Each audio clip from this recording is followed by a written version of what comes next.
Olá, pessoal. Bem-vindos a mais esta aula de análise e simulação de processos, em que nesta aula nós vamos começar a trabalhar um pouquinho sobre os simuladores de processos. Vamos ver um pouquinho sobre o que são esses simuladores, qual é a lógica de resolução dos vários blocos desses simuladores, e vamos conhecer um pouco mais a fundo cada um dos simuladores mais conhecidos, tá? Dos mais famosos, aí, dos mais utilizados.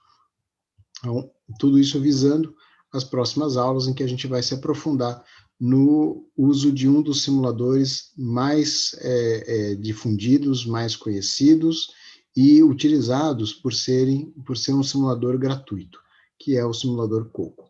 Então, a gente vai hoje começar a falar um pouquinho sobre simuladores de processo em geral, e aí a gente já vai introduzir também um pouquinho sobre o Coco. Primeira pergunta que a gente tem que responder é por que simular um processo? Então, antes da gente começar a compreender o que faz um simulador de processos e responder a essa pergunta, vamos olhar para essa figura que está colocada aqui para vocês. Essa é uma unidade de separação do ar. Então, o ar é captado, separado em oxigênio, nitrogênio e outros gases mais leves. Essa unidade de separação é uma unidade bastante complexa, uma separação criogênica, e qualquer teste, qualquer tentativa de melhoria, ou qualquer análise que a gente vai fazer desse processo, é muito difícil de ser feita em loco, ou seja, na própria planta.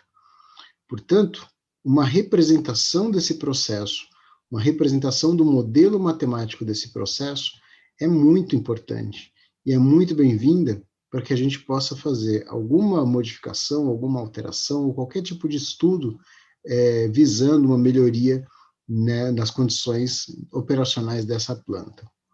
Então, aquela planta de separação do ar é exatamente o que eu estou colocando aqui para vocês. Então, essa daqui também é uma unidade de separação do ar, só que é uma unidade de separação do ar na forma de simulador de processos. Então, aqui a gente pegou uma planta de simulação, uma planta de separação do ar atmosférico, e transformamos aqui numa linguagem de simulador de processos. Então, o que a gente pode ver? A gente pode ver o ar sendo alimentado, passa por trocadores de calor, por turbinas, trocadores de calor, até chegar numa primeira coluna de separação. Essa coluna de separação já vai separar a parte do nitrogênio e uma parte do oxigênio também, já começa a separar os gases, depois passa por uma segunda coluna, uma terceira forma de tratamento, e aí a gente tem, então, oxigênio, leves de argônio, por exemplo, algum resíduo e o gás nitrogênio. Tá? Então, para vocês verem que as operações que estão colocadas naquela planta física são também representadas aqui na simulação daquela planta. Então, é uma maneira da gente poder trazer para o nosso dia a dia tudo o que acontece naquela planta física, ou muito próximo daquilo que acontece naquela planta física, de modo que a gente possa fazer alterações. O que acontece se eu aumentar a pressão aqui nessa turbina aqui? O que acontece nesse compressor? O que acontece se eu aumentar a pressão aqui? O que acontece se eu aumentar a carga térmica dessa coluna? Tudo isso são estudos que podem ser feitos através da simulação de processos, que são praticamente impossíveis de serem feitos se a gente está controlando ou está manipulando a planta real. Portanto, por que simular um processo? Primeira coisa, traduzir em forma de modelos matemáticos, fenomenológicos, termodinâmicos, aquela planta real que eu coloquei para vocês lá no começo. Então, a gente pode pegar uma planta real, um processo real, e, através da sua modelagem matemática fenomenológica, transportar para uma simulação e, a partir desse transporte, fazer testes, provas de conceito, melhorias de processo, sem ter que alterar a planta real. Parece muito simples quando a gente fala, vamos simular o processo, ou vou fazer uma simulação de processo. Mas o que está por trás dessa simulação é justamente esse objetivo. O objetivo da gente fazer alguma modificação num processo já existente, de forma a levá-lo, né, para um ponto melhor de operação, ou fazer testes, né, desse ponto de operação, sem ter que mexer na planta real. Mexer na planta real é a última coisa que a gente poderia fazer, né, fazer alguns testes na planta real, apenas se a gente, na simulação, a gente conseguir chegar num entendimento, né, do que pode acontecer na planta real. Então, a simulação, ela permite também que a gente preveja o comportamento dessa planta real frente a perturbações ou a modificações de processo. Então, está aqui o que eu estava dizendo para vocês, modelar e prever o comportamento e o desempenho desse processo. Portanto, o simulador de processos, ele não permite projeto de equipamentos. Isso é muito importante, tá? Quando a gente faz uma simulação de processo, a gente não pode dizer que nós vamos projetar um processo ou projetar um equipamento. Nós vamos simular, ou seja, transportar do mundo real para o mundo matemático, para o mundo fenomenológico, para os modelos matemáticos e fenomenológicos, aquilo que acontece no mundo real. Mas o projeto de um equipamento, o projeto de um processo, não é feito através de simulador. O simulador está lá para nos ajudar a conferir os cálculos, a conferir se aquilo que a gente está pensando em fazer é viável, factível, possível, mas ele não faz projeto de equipamentos. O simulador, portanto, ele mimetiza, simula, não o simulador simula, o simulador mimetiza o que acontece no processo real dentro aqui do nosso computador.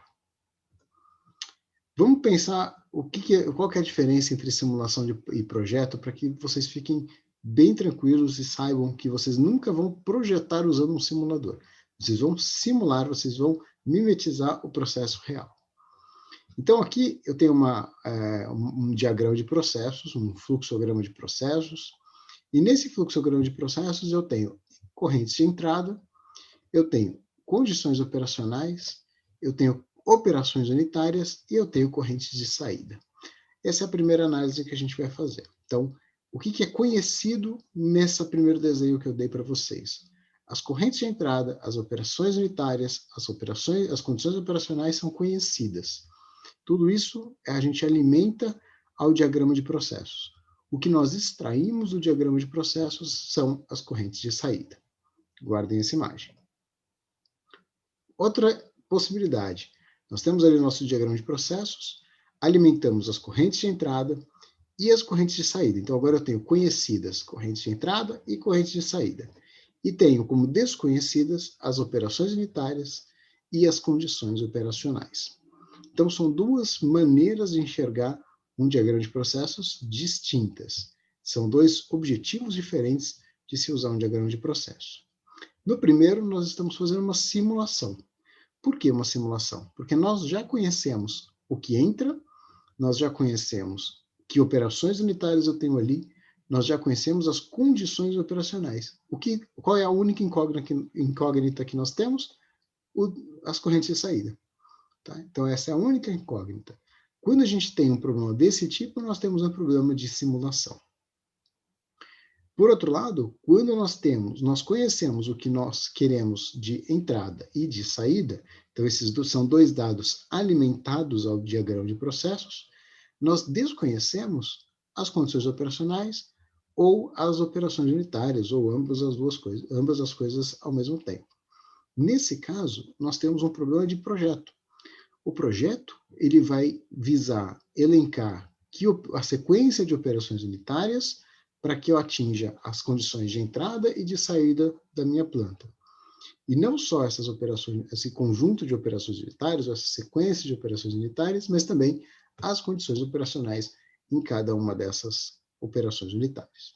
Tá? Então, um problema de projeto é um problema clássico dessa maneira, em que eu conheço a minha entrada e a saída, mas não conheço o que está acontecendo dentro. Um problema clássico de simulação é aquele que eu conheço entrada, operações unitárias e condições operacionais, mas eu desconheço a saída do meu processo. Então, aí, nesse caso, o simulador funciona muito bem. Porque o que faz o simulador? O simulador nada mais faz do que balanço de massa e energia. Só isso que ele faz. Então, quando a gente tem correntes de saída como incógnitas, o simulador vai buscar fechar os balanços de massa e de energia para me dar a especificação de saída do meu fluxograma. O que o simulador não consegue fazer? Ele não consegue colocar a sequência de operações unitárias. Ele precisa que o programador alimente isso a ele. Por isso que o simulador não consegue fazer projeto. Felizmente, senão os engenheiros aí teriam problemas muito sérios de achar emprego se os simuladores fizessem esse trabalho para eles. Um clássico problema de simulação é como esse que eu estou mostrando aqui para vocês. Então, eu tenho uma alimentação de um produto conhecida, eu já tenho a sequência de operações unitárias, então as condições operacionais já são conhecidas, eu conheço as condições das correntes de entrada e de cada um desses blocos de operação unitária, e eu conheço a sequência de operações unitárias. Qual é a minha incógnita? A saída de produto ali. Então, esse daqui é um clássico problema de simulação. O simulador de processos, portanto, ele é um aliado do engenheiro químico. Tá? O simulador ele continua dependendo da entrada que o programador, no caso o engenheiro, lhe dá. Então, a gente precisa colocar os parâmetros para que ele faça o cálculo. Ele não faz o cálculo sozinho. Então, o simulador depende do engenheiro, mas o engenheiro jamais pode depender de um simulador. Tá? Isso é uma coisa que tem que ficar muito clara para vocês. O simulador ele é um auxiliar, é um aliado, ele é uma calculadora evoluída do engenheiro, vamos pensar assim. Uma calculadora evoluída do engenheiro de processos, do engenheiro químico. Mas o engenheiro químico não pode depender única e exclusivamente daquele simulador. Ele não pode achar que o simulador vai resolver os problemas da vida dele. Em muitos dos casos, o simulador cria mais problemas do que resolve. Tá? Mas um bom simulador, bem programado, ele ajuda muito o engenheiro no exercício da sua profissão. O simulador, então, ele é um auxiliar muito, muito bom e muito poderoso para cálculos computacionais, principalmente cálculos complexos, como balanço de massa e energia em grandes quantidades de correntes, termodinâmica, equilíbrio líquido-líquido, equilíbrio líquido-vapor, transferência de momento, transferência de calor, transferência de massa. Então, isso tudo, o simulador auxilia demais o engenheiro a fazer esses cálculos. Cálculo de reatores, cálculos cinéticos, controle de processos, tudo isso é um uso muito importante e muito bem-vindo do simulador. Só que isso causa um pouco de dependência do engenheiro no uso do simulador. E é essa dependência que a gente tem que tomar bastante cuidado para não se tornar refém do simulador. O simulador é o nosso serviçal, nós não somos serviçais ao simulador.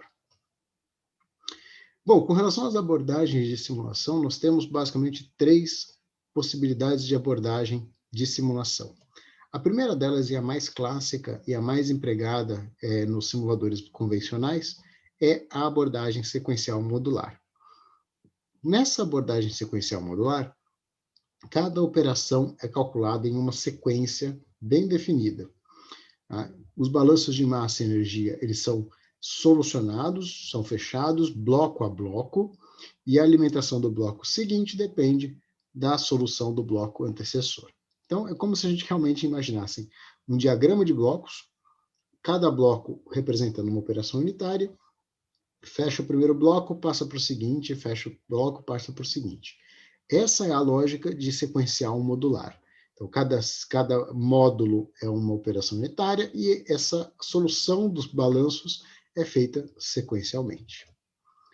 Em contrapartida ao sequencial modular, nós temos a abordagem de orientada a equações.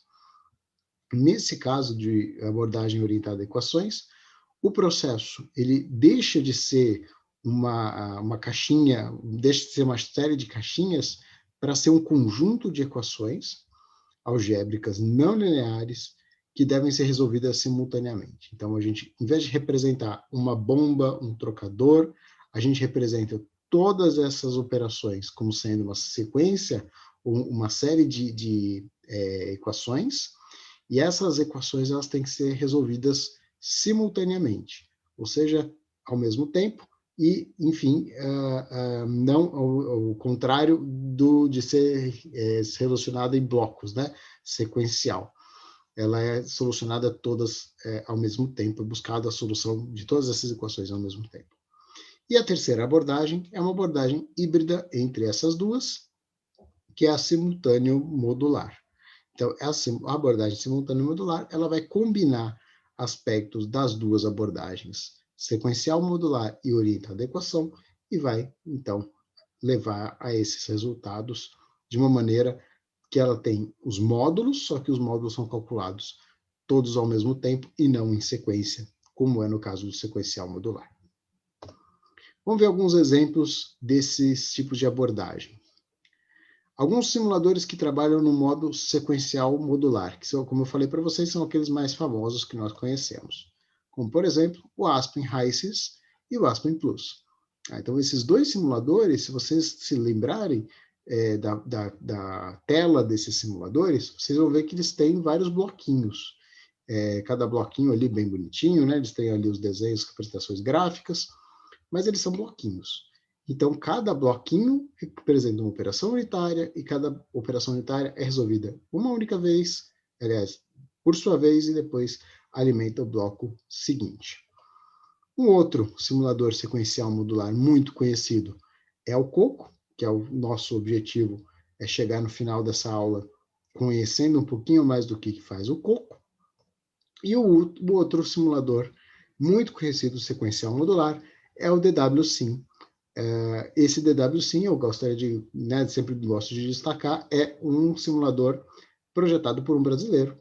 Então, tem tecnologia nacional envolvida nesse simulador, e é um excelente simulador gratuito para a abordagem sequencial modular. Desses 4 simuladores que eu mostrei para vocês, o Aspen HYSYS e o Aspen Plus são simuladores comerciais, ou seja, pagos, licença paga, licença restrita, de uso restrito. O COCO e o DWSIM são simuladores gratuitos. Em contrapartida, então, ao sequencial modular, nós temos os simuladores orientados a equações, e aí o exemplo mais conhecido desses simuladores é o ENSO, que é o Environment for Modeling Simulation Optimization, que é um projeto também brasileiro. É um simulador gratuito, disponível na internet. Vocês podem entrar lá no site e encontrar esse simulador, baixar esse simulador e usá-lo. É um ótimo simulador, mas ele é um simulador orientado a equações. Então, é preciso conhecer a maneira de colocar essas equações nesse simulador, porque ele não vem com aquela interface bonitinha, gráfica, bloquinho, bloquinho. Então, ele vai ser necessário que faça um tipo de programação, uma subrotina nele, para você poder fazer a programação e rodar esse simulador. O ENSO, então, projeto brasileiro, o DWSIM, projeto brasileiro. Então, vocês veem que são 2 simuladores muito bons, nacionais, que estão disponíveis aí gratuitamente para todos poderem usar. Como exemplo aqui do sequencial modular, como a gente vai puxar a sardinha lá para o lado do COCO um pouquinho mais para frente, então eu já trago aqui um exemplo do COCO para vocês. Tá? Então, a gente tem aqui a hidrogenação do tolueno, aqui nessa planta. Nós temos, então, a alimentação de tolueno de hidrogênio, várias operações aqui em série, né? Um misturador, um reator, um aquecedor, separações, né? Colunas de separação. Então, nós temos aqui uma sequência de operações unitárias. O que é legal de ver num sequencial modular? O sequencial modular não é só essa carinha bonita, não.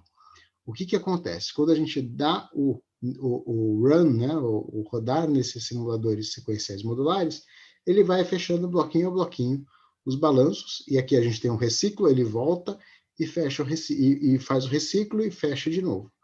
Então, para quem já conhece o Aspen, sabe que quando a gente dá o run no Aspen, ele vai piscando os bloquinhos até todos os bloquinhos fecharem o balanço de massa e energia. O COCO é a mesma coisa. Então, quando a gente der o run no COCO, ele vai piscando os bloquinhos para mostrar onde ele está fazendo os cálculos e até fechar todos os bloquinhos, deixar tudo verdinho. Quando tiver tudo verdinho, como está nesse caso aqui nesse exemplo, é porque a simulação atingiu o seu objetivo, né, fecharam-se os balanços de massa e energia, e as especificações que foram colocadas também estão de acordo.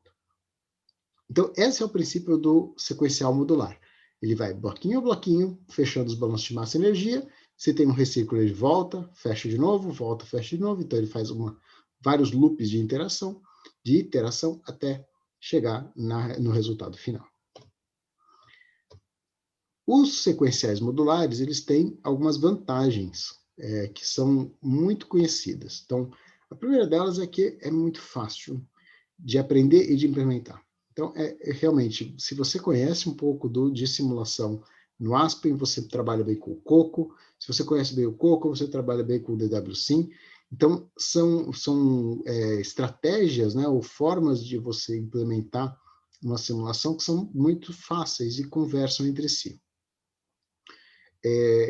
Uma outra vantagem são os métodos de solução para cada operação unitária. Então, a operação unitária de destilação está lá implementada, as equações, né, de balanço de massa, energia dessa operação unitária.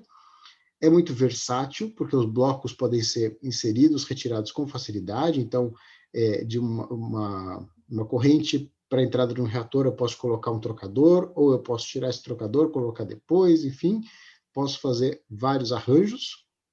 E esse sequencial modular é o tipo mais presente na indústria, tá? Na indústria ou em consultorias aí que trabalham com processos. Os simuladores sequenciais modulares são aqueles mais conhecidos e mais preferidos por essas empresas. Como desvantagens, nós temos a limitação aos blocos pré-programados. Então, a gente tem blocos que são já pré-programados nesses sequenciais modulares, e se a gente quer programar uma nova operação ou modificar um desses blocos, a gente cai num problema bastante complicado de ser resolvido. A gente tem que, o programador ou o engenheiro que vai usar o sequencial modular, ele precisa se adaptar àquilo que é pré-programado nesses simuladores. Um exemplo muito clássico é o modo como o Aspen trabalha com equações de taxa, equações cinéticas. Quando a gente vai inserir uma equação cinética heterogênea no Aspen, nossa, a gente precisa se adequar à forma como ele pré-programou aquelas equações heterogêneas. É bastante complicado, mas é uma limitação do sequencial modular. O fechamento de reciclos, ele demanda uma análise topológica e inicialização dessas correntes. Então, não é fácil fechar reciclo num sequencial modular. Como eu mostrei para vocês, ele vai bloco a bloco, bloco a bloco, fecha o reciclo, bloco a bloco, fecha o reciclo, e vai assim até chegar na solução de todos os blocos, e às vezes alguma coisa pode divergir, e aí a estimativa inicial diverge e tudo vai por água abaixo, né? Então, a gente precisa reinicializar a simulação. Por isso que muitas vezes a gente fala reinicializar a simulação, principalmente lá no Aspen, é limpar todas as variáveis e começar do zero, reinicializando principalmente os reciclos. E há um problema muito grande de convergência, como a gente já falou, na presença de um grande número de correntes de reciclo. A abordagem orientada a equações, ela tem vantagens, né? Não é de todo mal, ela tem uma vantagem que é importantíssima, que é a flexibilidade, e que qualquer operação unitária pode ser simulada, basta que seja programada, né? Basta que seja escrita as suas equações, qualquer operação pode ser feita. Então, uma coluna de destilação com uma parede no meio é possível colocar desde que você tenha as equações, uma coisa que num simulador modular não é possível, ou é muito mais difícil, porque esse tipo de coisa não é prevista, pré-programada, é muito específica. No orientado a equações, isso já é mais valorizado. Então, como o orientado a equações depende do programador, o programador pode colocar a operação unitária que bem entender. Então, aqui tem uma carinha um pouquinho a carinha do Enso, e também o Enso tem uma interface gráfica, tá? Não vamos dizer que ele não tem uma interface gráfica, mas o que ele não faz é resolver bloquinho a bloquinho. Ele resolve todo esse fluxograma ao mesmo tempo, com todas as equações ao mesmo tempo. A grande desvantagem dos simuladores orientados a equações é a dificuldade em aprender a usar. Então, aquilo que no sequencial modular é uma grande vantagem, que é a curva de aprendizado ser mais rápida, né, mais curta, no orientado a equações, a curva de aprendizagem demora um pouco mais para atingir um patamar. Bom, além desses simuladores que eu mostrei para vocês, nós temos simuladores dinâmicos, e aqui o mais conhecido de todos é o Aspen Dynamics. O Aspen Dynamics ele permite que a gente crie simulações para análise de comportamento dinâmico, o comportamento das plantas ao longo de um tempo. É importante dizer que todos esses simuladores que eu falei para vocês até agora trabalham no estado estacionário, mas o Aspen Dynamics trabalha no estado transiente. Então, essa que é a grande sacada deles, que é usar as equações no estado, no regime transiente. E o Aspen Dynamics ele interage fortemente com o Aspen Plus. O Aspen Plus opera no regime estacionário, o Dynamics no regime transiente, e o Dynamics importa os modelos do Aspen Plus. O que é interessante trabalhar com o dinâmico é a criação de cenários de emergência, procedimentos de parada e partida e estratégias de controle de processos. Essas são grandes vantagens de simuladores dinâmicos. Ah, mas existe só o Aspen Dynamics? Não, existem vários outros simuladores, inclusive gratuitos, que são simuladores que operam no regime transiente e no regime dinâmico. Mas o Aspen é o mais conhecido de todos eles. Aqui tem um pouquinho da cara do Aspen Dynamics, tá? Só para mostrar para vocês. O Aspen Dynamics ele importa as operações principais do Aspen Plus, e aí no Aspen Dynamics a gente pode colocar as estratégias de controle aqui. Então, por exemplo, essa válvula aqui de alimentação, ela é vista pela vazão de alimentação, e a vazão de alimentação induz aqui um efeito na válvula de alimentação dessa coluna. Então, tudo isso aqui são estratégias de controle, e aqui as respostas, né, desses controles programados no Aspen Dynamics. Né? Então, o ideal é que o controle, quando a variável é perturbada, que o controle leve o sistema à estabilidade. Então, é isso que a gente está vendo aqui. Houve uma perturbação, o sistema volta para a estabilidade. Aqui, eu não sei qual é essa variável verdinha, mas ele dá uma boa variada, mas depois ele volta para o sistema estável, né, para o sistema estável. Bom, alguns cuidados, antes da gente partir para o coco, alguns cuidados de simuladores em geral. Primeira coisa, resultados de simulação podem conter erros ou imprecisões. Então, o que é importante para uma boa simulação, para uma simulação ser representativa daquilo que está sendo visto na realidade? Primeira coisa é bom senso do engenheiro ou do programador que está fazendo aquela simulação. É preciso não só bom senso, mas conhecimento técnico para analisar os resultados que são dados pelo simulador, que são retornados pelo simulador. Então, o simulador é lógico, ele nunca vai dar uma vazão negativa, evidente, é uma das restrições que ele tem que sempre obedecer. Porém, ele pode dar algumas coisas impraticáveis, alguns erros absurdos, ou até mesmo avisos. Ele, olha, convergi, mas toma cuidado com esse resultado, que esse resultado pode não ser real. Um exemplo muito claro, muito clássico, é a presença de sólidos no Aspen Plus. O Aspen Plus ele não entende sólidos.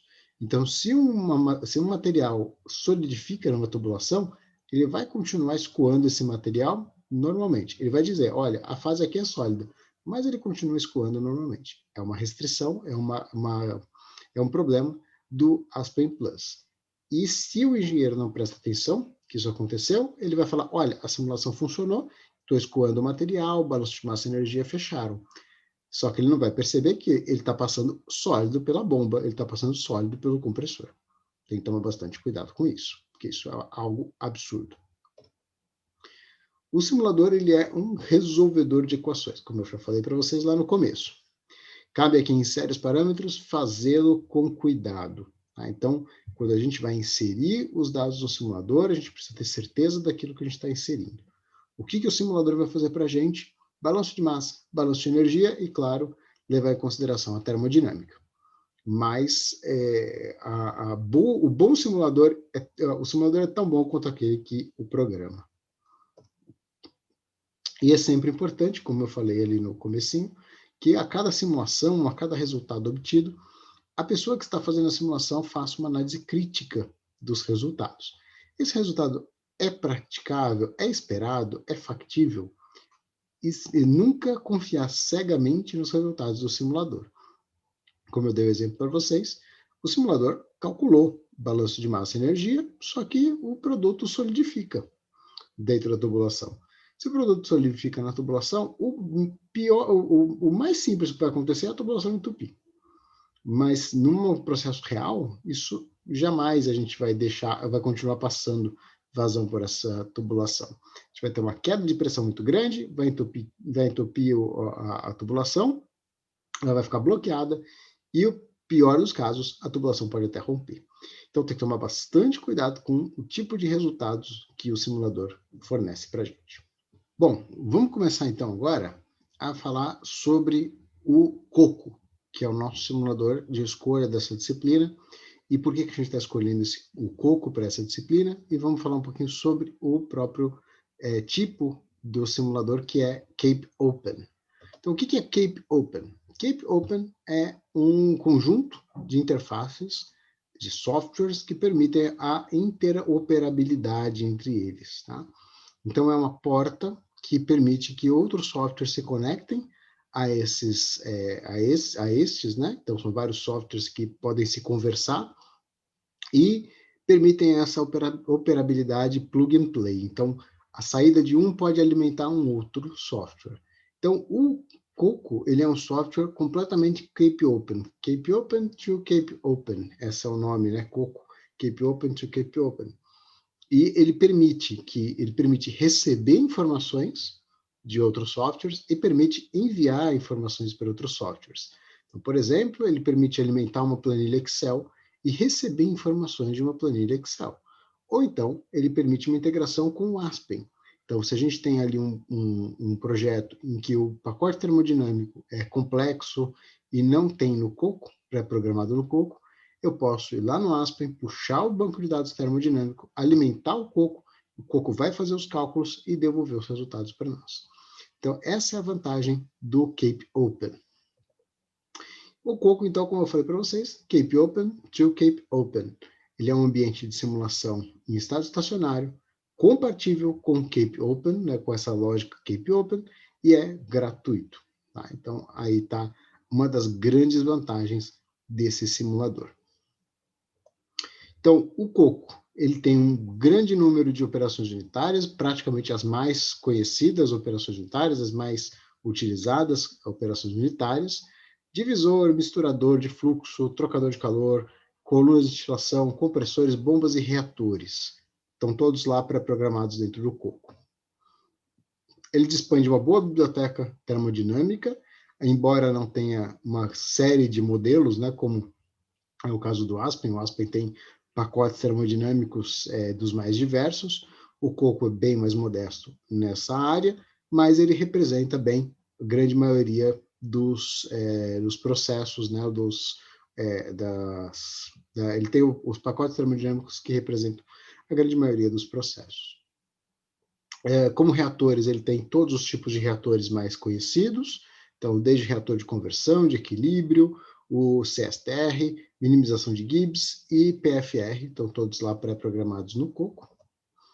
Permite que sejam adicionadas novas operações unitárias ou pacotes termodinâmicos, está aí a vantagem do Cape Open, e permite criar também diagramas de fase, gráficos de propriedades, curva de resíduos ternários, de sistema ternário. Então, ele é um simulador razoavelmente completo por ser gratuito. Tá? Então, ele tem um custo-benefício aí muito bom, tem uma boa quantidade tem um banco de dados bem razoável, um banco de dados termodinâmicos também razoável e a grande vantagem, gratuito. Vamos explorar então agora os os componentes do coco. O primeiro componente do coco, e é o principal componente dele, é o coffee, que é o ambiente de fluxograma do coco, né, do Cape Open. Ela é uma interface gráfica, intuitiva, para fazer fluxogramas, né, ou flow sheets de processos químicos. O coffee ele tem um algoritmo de solução sequencial modular, como a gente já tinha falado, e ele usa correntes tear, correntes de quebra automáticas para fechar reciclos. Muito interessante, muito útil para fazer reciclos, esse tipo de correntes tear automáticas.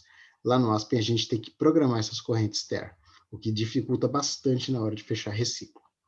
Então aqui uma representação, mais uma vez uma representação do ambiente de simulação do coffee. Tá? Então a gente vê como que é a cara do coffee, como que é a representação do coffee no coco. O coffee, portanto, ele tem propriedades, ele permite que a gente observe propriedades de fluxos, né, de correntes, lida com conversão de unidades, né, isso é importante, e fornece recursos de plotagem. A gente tem como fazer gráficos lá no ambiente de flowsheeting do coffee. E esses fluxogramas do coffee, eles podem ser usados como operações unitárias. Então, a gente pode fazer um flowsheeting, usar ele como uma operação unitária para alimentar um outro flowsheeting do coffee. Então, a gente pode fazer com que a entrada ou a saída de um flowsheeting do coffee seja a alimentação ou de um outro fluxograma dentro do próprio coco, ou de uma planilha, ou de um Aspen, ou coisa parecida. Então, ele permite essa integração. Está aí mais uma vantagem do Cape Open. Um segundo ambiente do coco é o TEA, que é o Thermodynamics for Engineering Applications. Esse daí é o pacote termodinâmico do coco. É onde vão estar guardados o banco de dados dos componentes e o banco de dados termodinâmico do coco. Vai estar tudo guardado nesse componente TEA. Esse componente ele tem uma biblioteca termodinâmica bastante vantajosa, né, de 430 produtos químicos, mais de 100 métodos de cálculo de propriedades, e ele faz parte da biblioteca do ChemSep. Então, eu vou mostrar para vocês nas próximas aulas que a parte de destilação do coco ela é tratada num pacote ou num programa à parte. Ela não vai ser tratada no coffee. O coffee ele vai integrar com um outro bloco que é chamado ChemSep, que é um bloco específico para fazer separação de fases do tipo destilação. Tá? Então, a gente vai mostrar isso para vocês ao longo das aulas dessa disciplina. Então, o TEA é onde ficam armazenados os pacotes termodinâmicos, e esses pacotes termodinâmicos também alimentam o ChemSep. Então, aqui algumas imagens para mostrar para vocês. Aqui à direita eu tenho os bancos de dados, né? Então aqui as componentes, por exemplo, de uma simulação, hidrogênio, metano, aqui o banco de dados completo de todos os 430 componentes, e aqui uma representação gráfica de um diagrama ternário. Tá? Então a gente tem aqui acetona, cloroformo e metanol, e aqui a representação gráfica desse diagrama ternário. O coco permite que a gente faça isso. Outro pacote interessante do coco é o pacote Cuscuz. Nesse pacote é o pacote de operações unitárias do coco. Então, o flowsheeting, o coffee, ele serve só como um ambiente da simulação. Todo o restante ele vai puxar desses pacotes em separado. Então, as operações unitárias, o misturador, o trocador de calor, os reatores, vão fazer parte do pacote Cuscuz do coco. Então, ele vai puxar essas informações do pacote Cuscuz para colocar dentro do coffee. O ChemSep, né, então o ChemSep que nós temos integrado ao coco é o ChemSep Light, é o ChemSep simples, que permite aí que a gente faça separações de mais ou menos 40 componentes, né, um máximo de 40 compostos e 300 estágios, esse é o limite dele. Para mais do que isso, é preciso o ChemSep completo, e aí esse ChemSep completo, se não me engano, tem algum tipo de licença. Mas o ChemSep Lite resolve boa parte dos nossos problemas aí de separação de fases, separação de componentes. Então, aqui está para mostrar para vocês as operações unitárias, uma parte das operações unitárias, que vem como pré-programadas no Coco, e dentro do pacote Cuscuz. E aqui eu tenho todas as operações unitárias que estão dentro do pacote Cuscuz. Tá? Então, nós temos aqui um expansor, uma bomba, um aquecedor, resfriador, um splitter, reatores, né, PFR, Gibbs, CSTR, trocadores de calor. Então, aqui a gente tem um aquecedor e um resfriador, aqui a gente tem um trocador de fato, reator de equilíbrio, flash 3 fases, turbina, compressor, enfim. Todos os as principais operações unitárias estão dentro do pacote Cuscuz. O ChemSep, que tem a coluna de cálculo rigoroso, e aqui tem algumas outras operações que são mais particulares de add-ins do Coco. O último pacote que eu quero mostrar para vocês é o pacote Corn, que é o pacote onde ficam armazenados, né, os dados de reações químicas, e onde a gente insere as reações químicas quando vamos fazer uma simulação.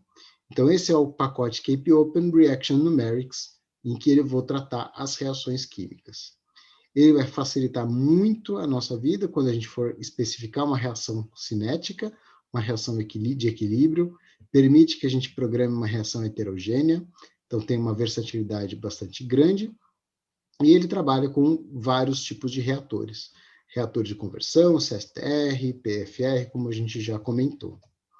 E aqui eu tenho uma imagem da tela do Corn, para mostrar para vocês como que é a inserção de uma reação química, né? Então, aqui os componentes da reação, a estequiometria desses componentes, aqui a taxa, né, a programação da taxa da reação, da equação de taxa, aqui a inserção de calor de reação, a fase em que essa reação se processa, enfim, tem várias opções para serem exploradas.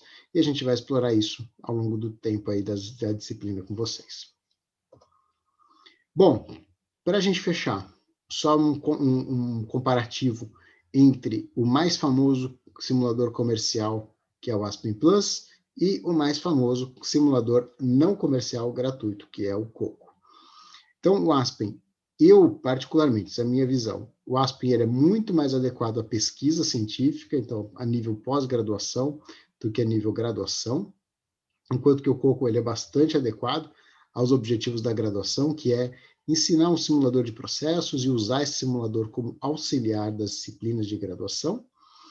O Aspen, ele é muito mais detalhista, ele tem pacotes termodinâmicos muito mais completos e complexos, então eu acho ele muito mais próximo, muito mais voltado às pesquisas científicas do que propriamente dito a graduação.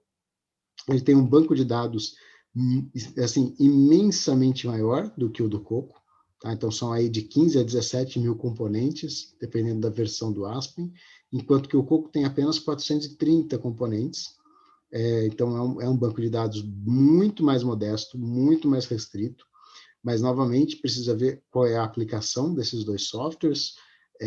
Para um software é muito mais simples, muito mais modesto e é muito mais aplicável à graduação, enquanto que o outro é mais robusto. O software da Aspen, ele tem simulações de colunas e de reatores mais detalhistas, ele permite que sejam feitas simulações com maior nível de detalhes, tá, do que o Coco. O Coco, eles são mais simples, as colunas são mais simples, os reatores são mais simples, mas ele permite mais adaptações. Tá? Então, um exemplo que a gente vai vivenciar ainda na disciplina é que o Coco, o reator PFR dele não permite que a gente simule, um reator multitubular, enquanto que no Aspen a gente pode fazer um reator multitubular. Tá? Então, essa é uma grande diferença, uma diferença significativa, que, assim, para fins de cálculo, não muda muita coisa, porém, para fins de realidade da simulação, né, de acurácia da simulação, o Aspen ganha de lavada nessa área. Além disso, o Aspen ele tem uma infinidade de pacotes termodinâmicos, né, de modelos termodinâmicos, enquanto que o Coco a gente é também mais modesto nessa área, tendo as equações de estado cúbicas, NRTL, Uniquac e Unifac. Agora, a grande desvantagem do Aspen em relação ao Coco, e essa é uma desvantagem brutal, é o seu elevado custo. Então, a licença do Aspen Plus é muito cara, mesmo para instituições de ensino. Então, é preciso pensar muito bem se vai ser utilizado o Aspen, né? Porque o investimento é bastante alto. E a licença é restrita. Então, é um problema que a licença fica restrita e fica armazenada no local, né, no servidor local. Então, para acessar esse servidor local, é muito mais complicado. E, contrapartida, o Coco, além de ser gratuito, o uso é irrestrito. Então, qualquer pessoa pode baixar, pode instalar. Os requisitos de máquina, né, de computador, para usar o Coco são muito mais modestos do que para usar o Aspen. O Aspen precisa aí de gigas e gigas de espaço, o Coco precisa de muito pouco espaço para poder trabalhar. Então, ele é um simulador muito mais adequado ao uso doméstico, né? Doméstico, entendam bem, ninguém vai usar o Coco por esporte, vai usar o Coco com objetivos, mas é para o usuário mais geral. O Aspen é para o usuário um pouco mais técnico, um pouco mais avançado. Portanto, gente, essa nossa aula de introdução aos simuladores de processo serviu para teve alguns propósitos. O principal deles foi mostrar para vocês para que serve um simulador de processos, conversar um pouquinho sobre os simuladores que existem, mostrar o sequencial modular, o orientado a equações, um pouquinho sobre cada um dos simuladores mais comuns, né, os mais conhecidos, e aí também mostrar para vocês um pouquinho mais do Coco, que é a nossa escolha para essa disciplina. Então, ao longo das próximas aulas, nós vamos mostrar para vocês passo a passo como usar o Coco, vamos explorar várias funcionalidades desse simulador, é claro que não vamos explorar todas elas, mas vamos explorar várias funcionalidades do Coco, visando aí o bom andamento da nossa disciplina e o conhecimento de vocês, o conhecimento por parte de vocês de mais essa ferramenta auxiliar ao engenheiro químico.